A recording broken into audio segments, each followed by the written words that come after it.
फायदे पर गुफ्तगू करने के लिए हमारे साथ मौजूद हैं सीनियर तज्जियाकार major general Zahid Mahmood, retired. Zahid sahab, बहुत शुक्रिया आपके वक्त का। आप इस ताज़ा तरीन पेशरफ्त को किस तरह से देखते हैं और ये क़याम अमन कितनी देर बाद साबित होगी? जी बिल्कुल, देखिए ये बड़ा इम्पोर्टेंट है। पहले भी बातचीत आपने अक्सर हम सुन रहे थे कि जी डील हो गई है, होने वाली है, हुआ चाह रही है, लेकिन ऑन ग्राउंड कोई एक्शन नहीं हो रहे थे। तो आई थिंक जो प्रेसिडेंट ट्रंप ने इंश्योर किया है कि बिफोर साइनिंग जो उन्होंने अनाउंस किया है कि जी वो हॉर्मज से को ब्लॉकेट को खत्म कर रहे हैं, क्योंकि ब्लॉकेट भी एक एक्ट ऑफ वॉर था। आपको याद होगा कि पास्ट में जब अमेरिका ने ये ब्लॉकेट लगाया था तो उसने बड़ा डैमेज किया था पीस प्रोसेस को। उस वक्त अमेरिका शायद चाहता था कि पॉलिसी कैप्चुलेशन जो मिलिट्री से अहदाफ हासिल नहीं कर सके वो हम अमेरिका हासिल कर ले डायलॉग के जरिए। और उन्हें फिर जो ब्लॉकेट लगाया उसने इकोनॉमिक प्रेशर बिल्ड किया ईरान पे। ईरान ने फिर रिस्पॉन्ड किया और उन्होंने काउंटर ब्लॉकेट किया हॉर्मज को, और हॉर्मज का जो चोकिंग पॉइंट है इसको एक इकोनॉमिक प्रेशर पॉइंट के तौर पर इस्तेमाल किया, और फिर उसके ज्यादा इम्पैक्ट आया है जी इस वॉर के ऊपर।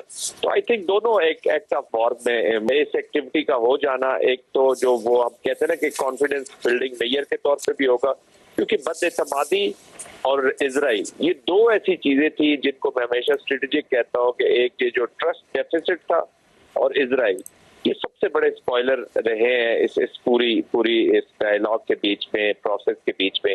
तो I think very positive sign. अब ईरान को भी चाहिए कि जो भी मुआहदे की शिकें हैं, क्योंकि लोग अक्सर अब पूछते हैं कि जी क्या गारंटी है कि ये मुआहदा जारी रहेगा, तो मैं हमेशा ये जवाब देता हूँ कि इस मुआहदे की गारंटी ये मुआहदा खुद है। अगर ये अच्छी स्पिरिट के साथ दोनों वॉरिंग सेक्शंस इस पे अमल करना चाहती हैं और टोटल पीस की तरफ जाना चाहती है, तो फिर इसको कोई खतरा नहीं है। जहाँ तक इजराइल का ताल्लुक है वो इसको आगे भी खराब करने की कोशिश करेगा। ऑफकोर्स लेबनान में इजराइल इज नॉट हैप्पी। जिस तरीके से प्रेसिडेंट ट्रंप ने आज नेतन्याहू को भी जो मैसेजेस भी भेजे हैं, जो एक्सियस पे हम पढ़ भी रहे हैं, देख भी रहे हैं, वो बड़े हार्श वर्डेड मैसेजेस ये हैं। लेकिन इजराइल के अंदर भी स्पॉयलर्स मौजूद हैं, हार्ड लाइनर्स मौजूद हैं। जितनी चीजें एक्शंस होंगे as per the agreement on ground होती जाएंगी, एतमाद आप देखिएगा बहाल होता जाएगा और दैट विल हेल्प। तो वो जो ट्रस्ट डेफिसिट है उसको भी एड्रेस करेंगे, तो बहुत पॉजिटिव मूव जी पूरी दुनिया के लिए एक बहुत बड़ी खुशखबरी है।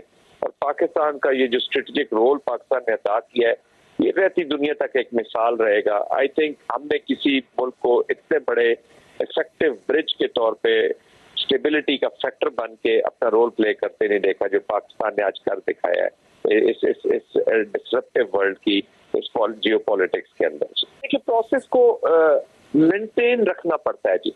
प्रोसेस में ये इतना क्रिटिकल और इतना सेंसिटिव मामलात है, और खास तौर पे जिस स्पॉइलर का हम बार बार जिक्र कर रहे हैं इजराइल, वो किसी वक्त भी, और उनकी जो लॉबी है which is present inside America, और ईरान के अंदर भी हार्ड लाइनर्स है। ईरान के अंदर भी ऐसे एलिमेंट्स मौजूद हैं कि जो फ्रिक्शन के बीच में उनका सर्वाइवल शायद ज्यादा उनको बेहतर महसूस होता हो। तो दोनों तरफ स्पॉयलर्स मौजूद है। फिर देखिए दुनिया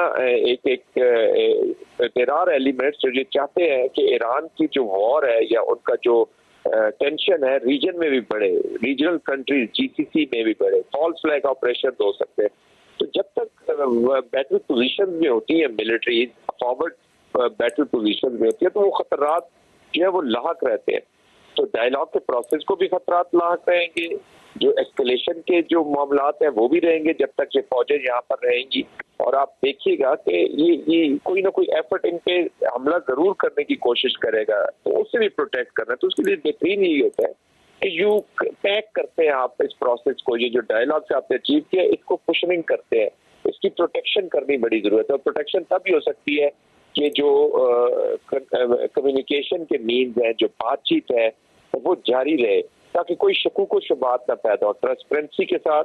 और फिर पाकिस्तान और जो मीडिएटर्स हैं, खासतौर पर पाकिस्तान, कतर, अपने फ्रेंड्स के साथ मिलकर इसको जितना ट्रांसपेरेंट और न्यूट्रल रखेंगे उतने आपको फवायद होंगे। और अभी पाकिस्तान का ये जो पॉजिटिव रोल था, विच वाज, जो मैं पहले कह रहा हूँ कि ट्रांसपेरेंट भी था और न्यूट्रल भी था, उसकी वजह से ये सक्सेस आई है। तो पाकिस्तान और ये जितने भी मीडिएटर्स हैं, खासतौर पर कतर ने जो रोल अदा किया है, सब पाकिस्तानी मीडिएशन के साथ खड़े हो गए।